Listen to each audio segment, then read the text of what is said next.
Hello students. आज की class में हम देखेंगे मेंडल्स लॉ ऑफ इनहेरिटेंस। हमने अपने लास्ट लेक्चर में क्या देखा था? Monohybrid cross, dihybrid cross. तो देखो, मेंडल्स लॉ ऑफ इनहेरिटेंस क्या है। मेंडल ने एक फॉर्मुलेटेड प्रिंसिपल्स बनाए थे, कुछ लॉज बनाए थे। किसके बेसिस पर बनाए थे? मोनोहाइब्रिड और डायहाइब्रिड क्रॉस के ऊपर बनाए थे। जो अभी क्रॉस हमने देखे, मोनोहाइब्रिड एंड डायहाइब्रिड क्रॉस, उसी के बेस पर उन्होंने 3 लॉ जो है वो प्रपोज किए थे। तो देखिए, फर्स्ट लॉ है लॉ ऑफ डोमिनेंस, ठीक है। सेकंड है लॉ ऑफ सेग्रीगेशन। थर्ड है लॉ ऑफ इंडिपेंडेंट असॉर्टमेंट। तो पहले हम देखेंगे लॉ ऑफ डोमिनेंस क्या होता है। देखिए, नाम से समझ में आ रहा है कि डोमिनेंस से रिलेटेड, मतलब कि जो डोमिनेंट, रेसेसिव और डोमिनेंस दो चीज़ें होती हैं हमारे पास। तो जो डोमिनेंस होता है वो कैसा होता है? हमेशा किससे आइडेंटिफाई होता है? सबसे पहले तो कैपिटल लेटर से। जैसे ये कैपिटल वाई हो गया। कलर में बात करें तो, हाइट में बात करें तो कैपिटल टी, ये डोमिनेंट कैरेक्टर हो गया, ठीक है। स्मॉल टी की बात करेंगे तो क्या हो गया? रेसेसिव कैरेक्टर हो गया।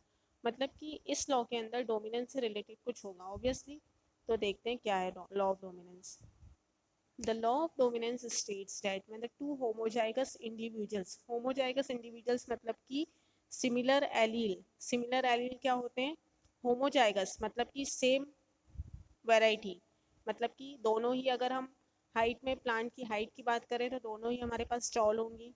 हम सीड के कलर की बात कर रहे हैं तो या तो दोनों ही येलो होंगे या दोनों ही ग्रीन होंगे, ठीक है। अगर हाइट की बात करें तो दोनों ही टॉल हो सकते हैं प्लांट्स, या फिर दोनों ही ड्राफ्ट हो सकते हैं, ठीक है। तो ये होते हैं हमारे होमोजाइगस इंडिविजुअल्स, ठीक है। The law of dominance state that when two homozygous individuals with one or more set of contrasting characters, contrasting characters क्या हो गया कि उसके अपोजिट कैरेक्टर्स, मतलब कि अगर हम बात करें, हम हाइट में ले रहे हैं, एक हमने ले लिया टॉल प्लांट, ठीक है, ये हो गया हमारा टॉल प्लांट। कॉन्ट्रास्टिंग कैरेक्टर में क्या जाएगा? हमारा ड्राफ्ट प्लांट जाएगा। तो ये हो गया इसका कॉन्ट्रास्टिंग कैरेक्टर्स। लेकिन इंडिविजुअल्स कैसे? होमोजाइगस है, हेट्रोजाइगस नहीं है। This is termed as heterozygous, but हम किसकी बात कर रहे हैं? होमोजाइगस की बात कर रहे हैं, ठीक है।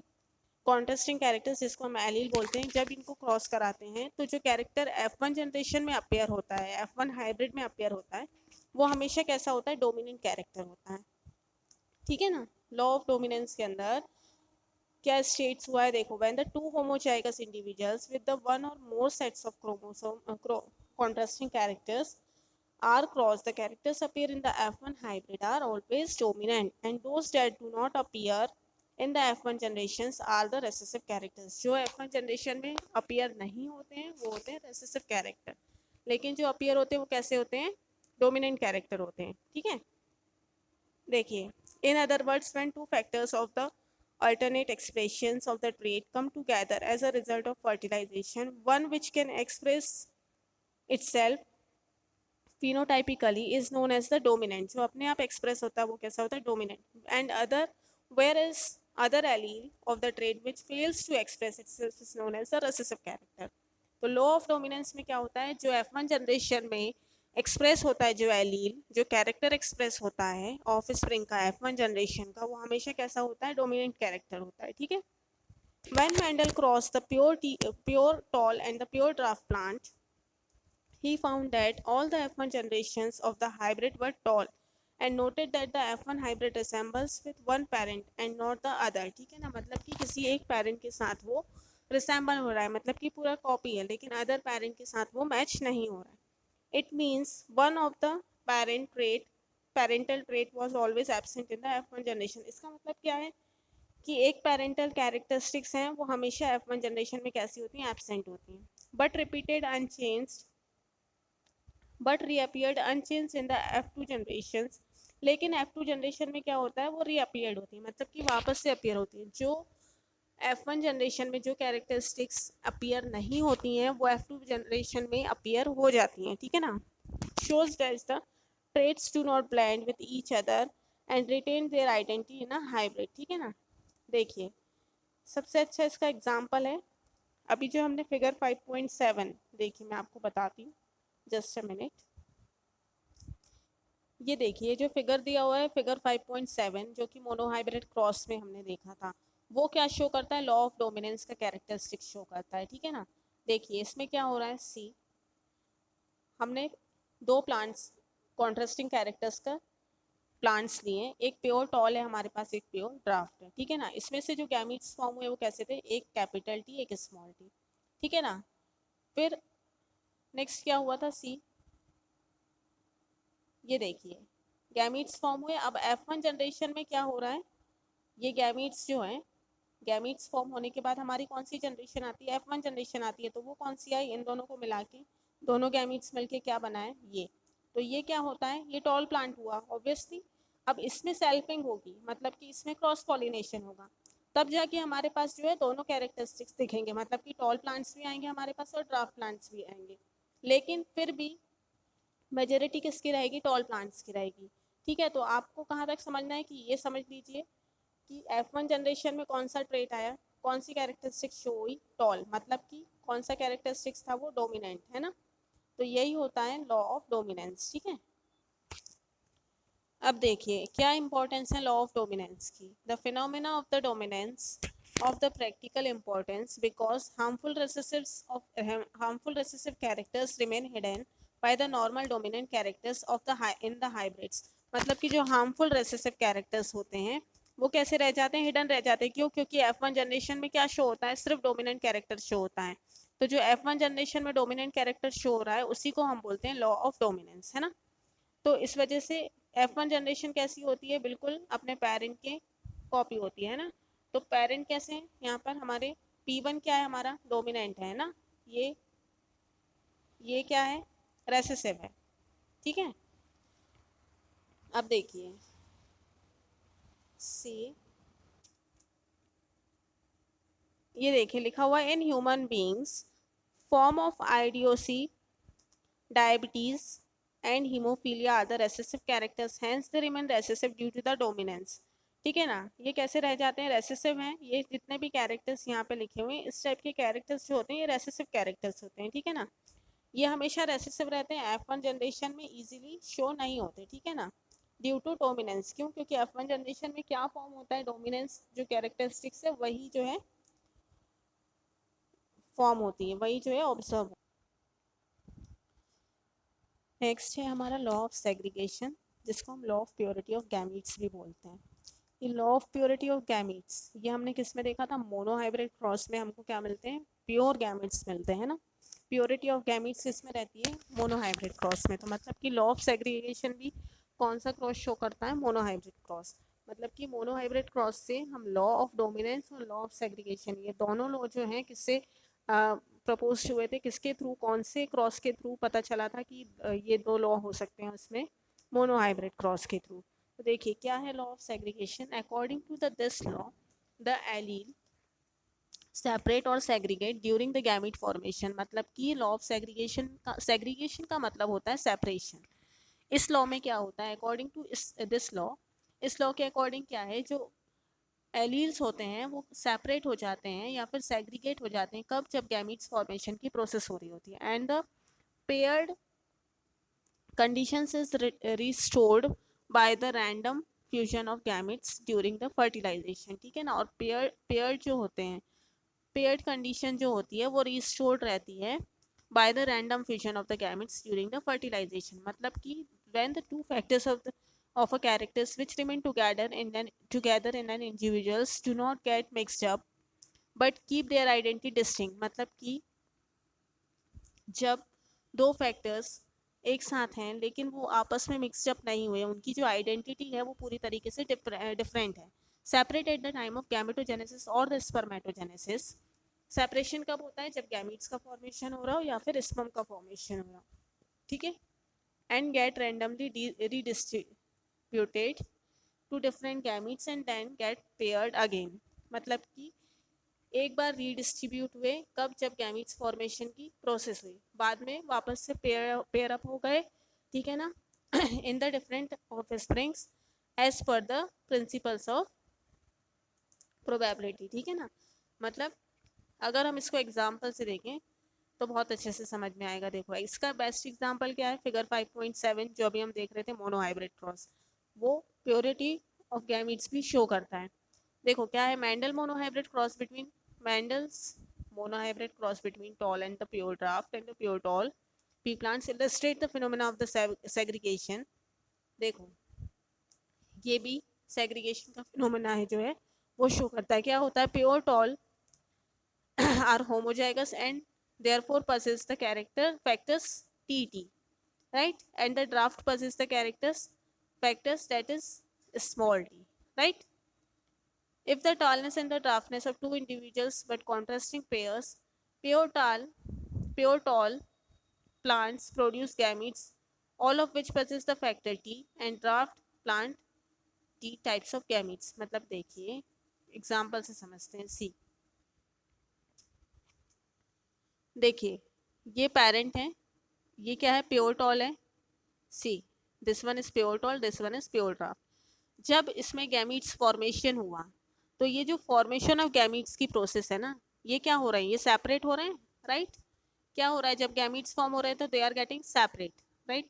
तो ये जो सेपरेशन हुआ और गैमीट्स फॉर्म हुए, ये होता है लॉ ऑफ सेग्रीगेशन। मतलब कि यहाँ पर जो सेपरेशन हो रहा है, सी इसका, जब गैमीट्स फॉर्म हुए तो क्या हुआ, एक कैपिटल टी आया, एक स्मॉल टी आया, तो इन दोनों में से क्या हुआ, सेपरेशन हो गया। तो this separation is termed as the law of segregation. अब क्या हुआ, देखो क्या हो गया, वापस से एक साथ यूनाइट हो गए, है ना। देखो यहाँ पर आके देखिए, F1 जनरेशन में आके क्या हुआ, वापस से दे बिकम द, ये देखो इसमें लिखा हुआ है, according to this law the allele pair separates during the gamete formation. मतलब कि ये जो पेयर्स हैं ये सेपरेट हुए जब हमारे ये गैमीट्स बने, ये दो गैमीट्स बने, तब ये क्या हो गए, सेपरेट हो गए। लेकिन and is restored by the random fusion of the gametes during fertilization. अब इनका जब फर्टिलाइजेशन होगा तो ये कैसे हो जाएंगे, रीस्टोर्ड हो जाएंगे। मतलब कि F1 जनरेशन में जाके ये कैसे हो जाएंगे, इस तरीके से फॉर्म कर रहे हैं, है ना। तो ये क्या हो गया, रीस्टोर हो गए। इसको हम बोलते हैं लॉ ऑफ सेग्रीगेशन, ठीक है। सी एक एग्जांपल और देख लेते हैं। ये देखिए यहाँ पर क्या है, होमोलोगस क्रोमोसोम्स हैं जो टी जीन, कैपिटल टी को कैरी कर रहे हैं। कुछ क्रोमोसोम्स हैं जो ड्राफ्ट प्लांट को कैरी कर रहे हैं। मियोसिस की प्रोसेस हुई तो क्या हो गया, paired of the homologous chromosomes, ये पेयरिंग हो गई, ठीक है। अब सेग्रीगेशन कहाँ पे हो रहा है, इसके गैमीट्स फॉर्म हो रहे हैं, ठीक है। इससे एक कैपिटल टी बन रहा है, एक स्मॉल टी बन रही है, हमारे गैमीट्स फॉर्म हुए। तो ये जो प्रोसेस है ये देखिए, ये है सेग्रीगेशन। ये एरो देखिए, सी दिस, इसे बोलते हैं हम सेग्रीगेशन, ठीक है। जब इसमें वापस से फ्यूजन होगा, जब ये F1 जनरेशन में जाएंगे तो वापस कैसे हो जाएंगे, F1 जनरेशन में जाके again this will become like this. तो मतलब कि वापस कैसे हो रहे हैं, रीस्टोर्ड हो रहे हैं, ठीक है ना। इसे बोलते हैं हम लॉ ऑफ सेग्रीगेशन, ठीक है। अब देखिए लास्ट लॉ है लॉ ऑफ इंडिपेंडेंट असॉर्टमेंट, ठीक है। इंडिपेंडेंट असॉर्टमेंट कौन से एक्सपेरिमेंट से, कौन से क्रॉस से पता चला था कि ये law of independent assortment show करता है, जो मैंडल ने लॉ, सॉरी डायहाइब्रिड जो क्रॉस किया था, ठीक है ना, उसके थ्रू ये बता सकते हैं कि वो लॉ ऑफ इंडिपेंडेंट असॉर्टमेंट को किस तरीके से वेरीफाई करता है। See this law states if the inheritance of the one of the more than one pair of the characters is studied simultaneously। मतलब कि हम डायहाइब्रिड क्रॉस में क्या करते हैं, एक से ज़्यादा कैरेक्टर्स को एक साथ क्रॉस कराते हैं ना। तो मतलब कि एक से ज़्यादा कैरेक्टर्स को हम क्या कर रहे हैं, एक साथ स्टडी कर रहे हैं। ऑब्वियसली क्या कर रहे थे हम वहाँ पर, देखिए हमने राउंड, ठीक है ना, एंड येलो सीड्स लिए थे, इसके बाद व्रिंकल एंड ग्रीन सीड्स लिए थे। तो हम किस तरीके से, ये हमारी पेयरिंग थी, है ना, इसमें हम क्रॉस कर रहे थे। तो ये एक से ज़्यादा क्या कॉन्ट्रास्टिंग कैरेक्टर्स हो गए, जिसको हम एक साथ पढ़ रहे हैं, एक साथ स्टडी करके, कुछ ऑब्जर्व करके कुछ रिजल्ट्स फाइंड आउट करने की कोशिश कर रहे हैं, है ना। तो क्या है कि ये बताता है लॉ ऑफ इंडिपेंडेंट असॉर्टमेंट। किस तरीके से बताता है ये देखते हैं। क्या लिखा हुआ है, देखो factors of the jeans of each pairs of the character short out independently of the other pair. मतलब कि इनके जो कैरेक्टर्स होते हैं बिल्कुल इंडिपेंडेंट आपको अच्छे से शो होंगे, शॉर्ट होंगे। अब किस तरीके से होते हैं, देखो according to this principle of law the two factors of each characters are shorted to separate independent of the factors of the other characters at the time of gamete formation। gamete formation के time, और randomly कैसे होते हैं, rearrange हो जाते हैं of springs में। मतलब कि gamete formation में कैसे हो जाते हैं, वो सेपरेट हो जाते हैं, और ऑफ स्प्रिंग मतलब कि F1 जनरेशन में आते आते वो कैसे हो जाते हैं, वापस से री अरेंज हो जाते हैं, ठीक है ना। फिगर 5.8 मतलब कि जो डायहाइब्रिड क्रॉस जो बताया हुआ है फिगर में, वो इस लॉ को अच्छे से एक्सप्लेन कर सकता है। पहले ये देख लेते हैं कि यहाँ पर क्या दिया। इसी लॉ के बारे में दिया हुआ है कि किस तरीके से ये लॉ जो है, किस तरीके से इसमें 9:3:3:1 आया था। ठीक है, देखिए सी क्या था, हमने जो क्रॉस किया था किस तरीके से, एक कॉलम बनाया था हमने। सी, एक मिनट,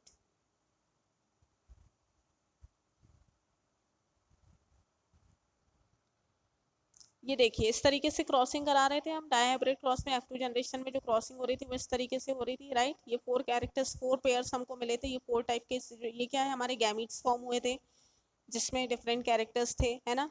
जैसे कि ये क्या है, राउंड एंड येलो है। ये क्या है, राउंड एंड ग्रीन। ये व्रिंकल एंड येलो, ये व्रिंकल एंड ग्रीन। तो ये हमारे जो 4 क्या है, डिफरेंट काइंड्स ऑफ गैमीट्स हैं, ठीक है ना। सी,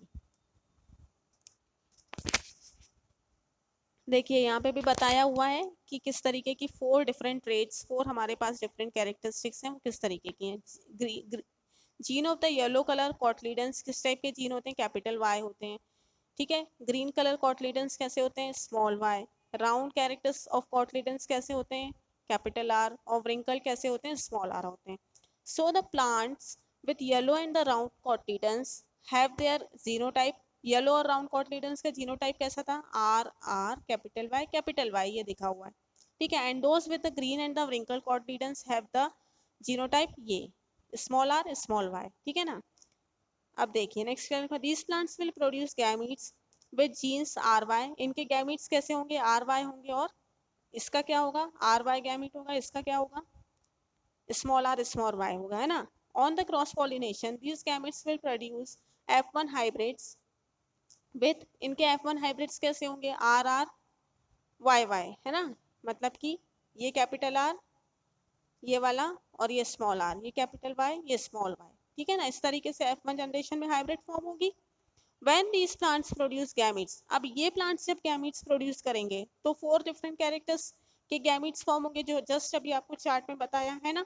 और कैसे होते हैं, पूरे तरीके से इंडिपेंडेंटली अशॉर्ट हो रहे हैं, मतलब कि इंडिपेंडेंटली हम उनको अलग से देख पा रहे हैं, उनके कैरेक्टरिस्टिक्स को इजीली हम समझ पा रहे हैं, है ना। तो यही क्या शो करता है, यही क्या बताता है, these are the possibilities of 4 combinations. ये 4 कॉम्बिनेशंस मेल में भी देखने को मिलेंगे, फीमेल गैमेट्स में भी देखने को मिलेंगे। मतलब कि इंडिपेंडेंटली अशॉर्ट होगा, इंडिपेंडेंटली आप उनको देख सकते हो, समझ सकते हो, है ना। तो ये हो गया लॉ ऑफ इंडिपेंडेंट अशॉर्टमेंट, ठीक है ना। देखिए 3 लॉ थे। फर्स्ट था law of dominance, law of segregation second law था। ये दोनों लॉ किसके ऊपर डिपेंड थे, मोनोहाइब्रिड क्रॉस जो कर रहे हैं उसमें से ये 2 लॉ निकल के आ रहे हैं, ठीक है ना। और डायहाइब्रिड क्रॉस करने पर कौन सा लॉ आ रहा है, लॉ ऑफ इंडिपेंडेंट असॉर्टमेंट।